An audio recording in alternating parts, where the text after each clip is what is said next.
राम मंदिर चंदा चोरी करने वाला असली हिंदू है या ओवैसी का पंडित असली हिंदू है? पुलिस की बंदूक में जंग लग गई है क्या? ए योगी बाबा, बुलडोजर में तेल खत्म हो गया है क्या? ढाओ उस लुटेरे को। जीना नहीं आता तो मर क्यों नहीं जाते? तिलक लगाकर या चुटिया लगाकर 1 लाख मुसलमानों के बीच सुरक्षित रह सकता है तो हमारे देश का मुसलमान टोपी लगाकर, दाढ़ी लगाकर ट्रेन में सुरक्षित क्यों नहीं होता है? ये पूछता है ओवैसी साहब का पंडित, क्या इस तरीके से देश चलेगा? आप मुसलमान हो, मैं हिंदू हूं, लेकिन ईमान मैं भी रखता हूं। यादव और यहूदी में कोई फर्क नहीं है। अगर मैं हनुमान चालीसा सड़कों पे पढ़ सकता हूं तो आप भी नमाज पढ़ सकते हो। पूछता है ये ओवैसी साहब का पंडित, आपसे पूछता है, आप हमें जवाब दो कि राम मंदिर चंदा चोरी करने वाला असली हिंदू है या ओवैसी का पंडित असली हिंदू है? तो आपके सहयोग से उत्तर प्रदेश के मुख्यमंत्री आदरणीय योगी आदित्यनाथ जी से यह ओवैसी साहब का असली हिंदू, असली ब्राह्मण मांग करता है कि योगी बाबा, आपकी पुलिस की बंदूक में जंग लग गई है क्या? योगी बाबा, बुलडोजर में तेल खत्म हो गया है क्या? देगा ये ओवैसी का सिपाही तेल? ढाओ उस लुटेरे को जिसने राम मंदिर से चोरी करने का काम किया है। और आप वो हो मेरे साथियों, जिस ओर आप चलोगे उस ओर हवा चलेगा। अरे हदे गमी हस्ती से अपनी ताकत को पहचानो। हदे गमे हस्ती से गुजर क्यों नहीं जाते भाई? और जीना नहीं आता तो मर क्यों नहीं जाते?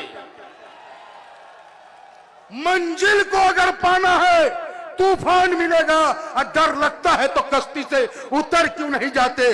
और इस आजाद हिंदुस्तान में, इस आजाद हिंदुस्तान में अगर सम्मान चाहिए, अगर यह पंडित तिलक लगाकर या चुटिया लगाकर 1 लाख मुसलमानों के बीच सुरक्षित रह सकता है तो हमारे देश का मुसलमान टोपी लगाकर, दाढ़ी लगाकर ट्रेन में सुरक्षित क्यों नहीं होता है?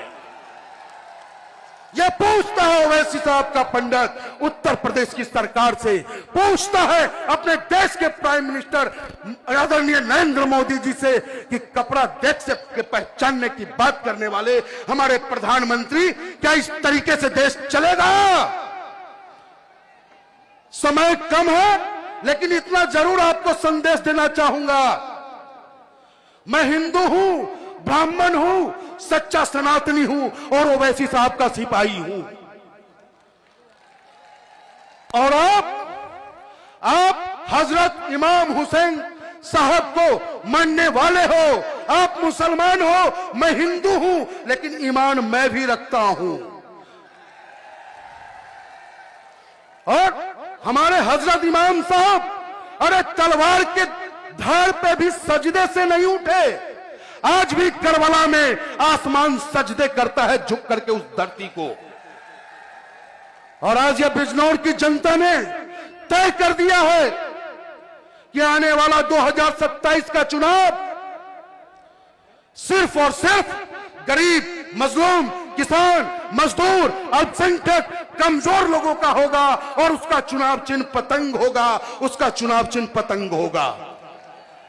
समय का अभाव है, एक शब्द सुन लो भाई, यादव, यादव और यहूदी, यादव और यहूदी में कोई फर्क नहीं है, कोई फर्क नहीं है।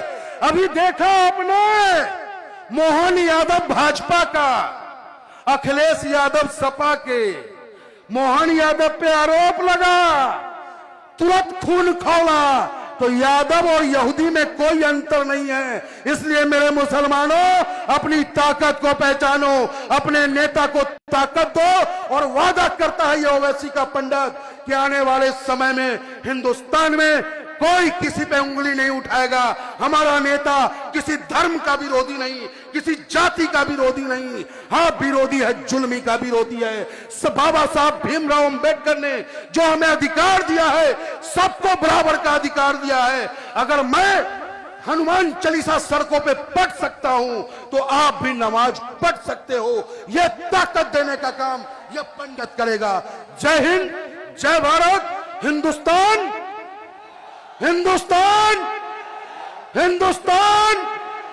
Barrister Asaduddin Owaisi, barrister Asaduddin Owaisi, all India Majlis Ittehadul Muslimeen, all India Majlis Ittehadul Muslimeen, Bijnor की जनता, बहुत बहुत धन्यवाद।